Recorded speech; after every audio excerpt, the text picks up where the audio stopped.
Bonjour à tous et bienvenue sur Savoir Média et Savoir FM 91.7 depuis la zone universitaire de Kabbalah. Bienvenue aux informations présentées par Awa Koulibaly. La mise en œuvre est assurée par Suleiman Koulibaly.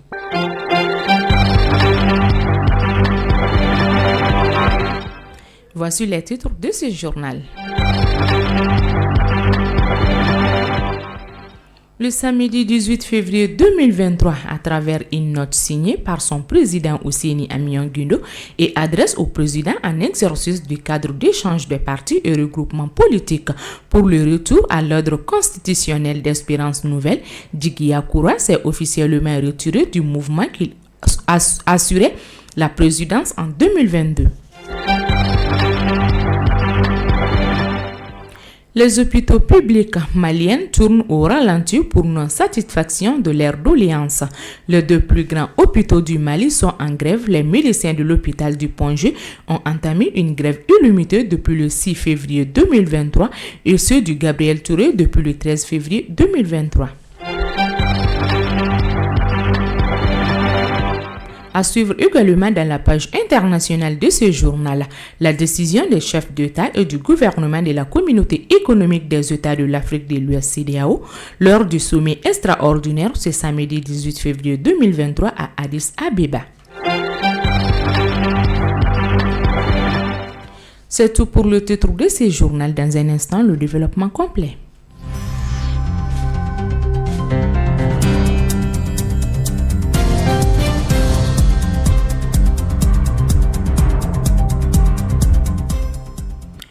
Bienvenue dans cette page d'édition du 20 février 2023 comme annoncé dans le titre. Cadre d'échange des partis et regroupements politiques pour le retour à l'ordre constitutionnel.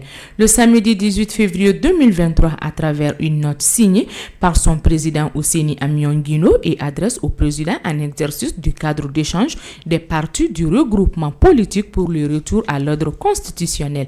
L'Espérance Nouvelle Djigui Yakoura, qui regroupe plusieurs mouvements, associations et partis politiques, s'est officiellement retiré du mouvement qu'il assurait la présidence en 2022.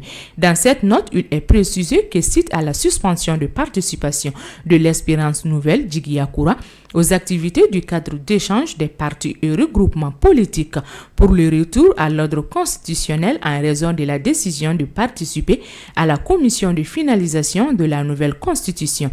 La conférence des présidents de Djigui Yakoura, lors de sa réunion du samedi 18 février 2023, a décidé de son retrait définitif du cadre à compter de ce jour. Ce retrait de Djigui Yakoura du cadre n'est point une surprise dans la mesure où depuis la nomination de 2 membres du cadre dans la commission de finalisation de la nouvelle constitution, il avait suspendu la participation aux activités du cadre.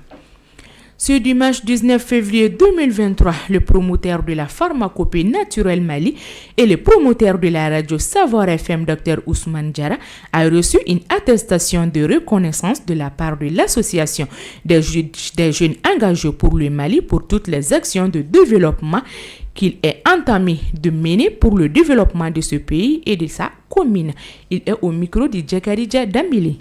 Korojo Koulibaly, secrétaire administratif du mouvement des jeunes engagés pour le Mali. Le mouvement des jeunes engagés pour le Mali est une association qui aide les gens qui en ont besoin, les démunis. En même temps, nous menons aussi des enquêtes pour récompenser les citoyens qui sont vraiment en train de travailler, qui sont en train de faire avancer ce pays-là. Vu que Ousmane Diarra fait partie de ces gens-là, car ce qu'il fait, c'est l'entrepreneuriat. Il est en train de faire beaucoup d'activités, donc à travers ses bienfaisances, on a vu qu'il mérite d'être décoré.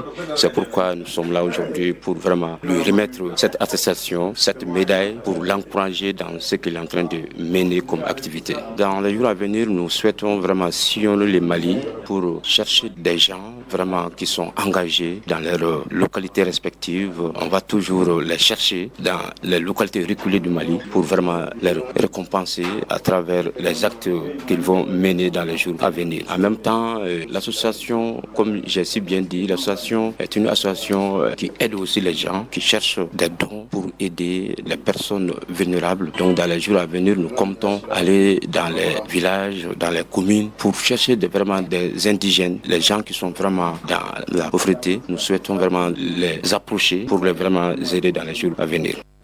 Situation est alarmante dans nos hôpitaux publics. Les hôpitaux publics maliens tournent au ralenti pour cause la grève des médecins pour non-satisfaction de leur doléance. Les deux plus grands hôpitaux du Mali sont en grève. Les médecins de l'hôpital du Pongé ont entamé une grève illimitée depuis le 6 février 2023 et ceux du Gabriel Touré depuis le 13 février 2023. Pour le moment, les négociations avec le gouvernement n'ont pas abouti, rendant la situation des malades alarmante. Les patients, premiers victimes du bras de fer médecin-gouvernement, broient du noir dans tous les deux cas, l'établissement hospitalier, tout de personnel compétent, les comités syndicaux de ces hôpitaux reprochent au directeur général de l'hôpital Gabriel Touré d'avoir un mépris à leur égard, puisque celui-ci, par ses ajustements répétitifs, entrave la liberté syndicale aussi. Il est estimé qu'il y a un non-respect des engagements pris par le gouvernement. Par rapport au protocole signé par les comités syndicaux du sujet Gabriel Touré, à ces reproches s'ajoute la tentative de violation des textes réglementaires par le directeur général de l'hôpital, notamment ceux relatifs à la désignation des représentants du personnel devant signer au conseil d'administratif de l'hôpital, l'insuffisance et la dégradation croissante des outils de production et des prestations pour une meilleure prise en charge des patients à l'hôpital Gabriel Touré. Le délai de 6 mois accordé aux commerçants et consommateurs de chicha pour se débarrasser de leur stock de chicha a pris fin la semaine dernière. Que pensent les citoyens de cette situation? Élément de reportage dans ce micro-trottoir réalisé par Moussokura Traoré. L'interdiction de la chicha, c'est bien que ça soit interdit parce que de nos jours, comme on le dit toujours, il y a un inconvénient à tout et il y a un avantage à tout. L'inconvénient a été que, parce que nos jeunes d'aujourd'hui sont en train d'être accros au chicha, ce qui n'est pas bon. Je pense que l'interdiction de la chicha va jouer sur certains car il y a des gens qui vivent de ce marché maintenant. Comment ils vont nourrir leur famille vu qu'ils n'ont pas d'autre travail à faire?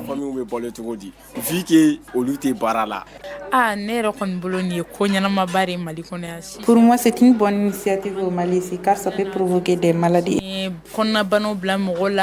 Vraiment, je suis très content pour cette décision provenant même du gouvernement. Parce que, moi, je ne vois pas l'avantage, uniquement l'inconvénient dans la société. Parce que la vie d'aujourd'hui, le truc là, est en train de vraiment gâter notre société. Jusqu'à ce que les jeunes, ils ne peuvent même pas causer sans le chicha. C'est un phénomène qui nous permet vraiment de gâter notre génération. À mon avis, l'interdiction de la chicha est une bonne chose, car les jeunes d'aujourd'hui, ils ménagent beaucoup de choses dedans. Et personnellement, je n'ai jamais aimé ça.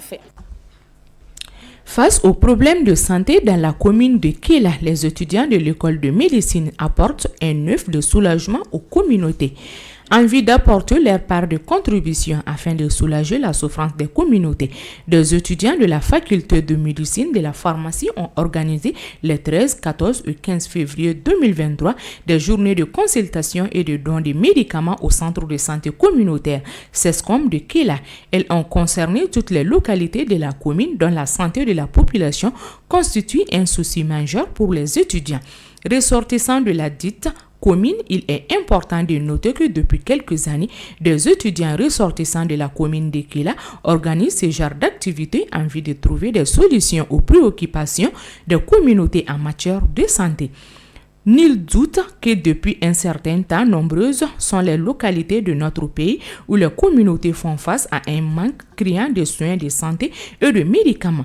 Toute chose qui fait que les taux de mortalité grimpent dans les localités de Kela. Ces étudiants de la faculté de médecine et de la pharmacie ont vite compris qu'aucun sacrifice n'est de trop pour la patrie. C'est ce qui justifie ces gestes de solidarité à l'endroit de ces couches qui ont besoin de soins de santé et de médicaments. Page internationale. La CEDEAO maintient ses sanctions contre le Burkina Faso, la Guinée et le Mali. Le sommet extraordinaire des chefs d'État et de gouvernement de la Communauté économique des États de l'Afrique de l'Ouest CEDEAO a décidé ce samedi 18 février 2023 à Addis Abeba de maintenir les sanctions de l'organisation sous-régionale contre le Burkina Faso, la Guinée et le Mali. Selon le communiqué final qui a sanctionné ce sommet extraordinaire en marge des travaux du 36e sommet de l'Union africaine, je cite, la conférence des chefs d'État et de gouvernement a été informée de la demande a-t-elle adressé par le ministre des Affaires étrangères au Burkina Faso, de la Guinée et du Mali portant sur le lever des sanctions qui leur ont été imposées à la suite de leurs coups d'État respectifs. Fin de citation. En outre, les chefs d'État et de gouvernement ont instruit le président de la commission de la CEDEAO d'accompagner la mise en œuvre des feuilles de route et de la transition et de renforcer l'appui sécuritaire et humanitaire aux pays touchés dans le but d'atténuer les souffrances des populations. Enfin, les Nations Unies, Union africaine et tous les partenaires internationaux ont été invités à appuyer la mise en œuvre des décisions de la CEDEAO concernant les trois pays. Fin officielle des opérations des troupes françaises au Burkina Faso.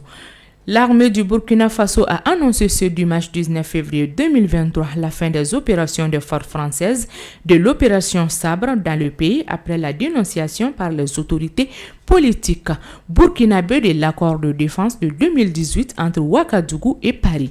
Dans un communiqué, l'état-major général des armées burkinabé a annoncé l'organisation ce samedi 18 février 2023 avec le commandement de la Task Force sabrée d'une cérémonie solennelle de descendante de drapeau marquant la fête officielle des opérations de la Task Force à partir du sol burkinabé en janvier. Paris avait pris acte de la décision du gouvernement burkinabé de mettre fin à l'accord militaire avec la France, dont environ 400 membres des forces spécialisées étaient sanctionnés dans un coup à Kambokwem, près de la capitale de Ouagadougou.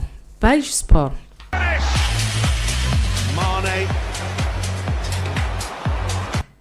Le Barça poursuit sa série d'Atlético, confirme. Le FC Barcelone enchaîne un 17e match sans défaite, toute compétition confondue en dominant Cadiz avant le match retour face à Manchester United en Ligue Europa.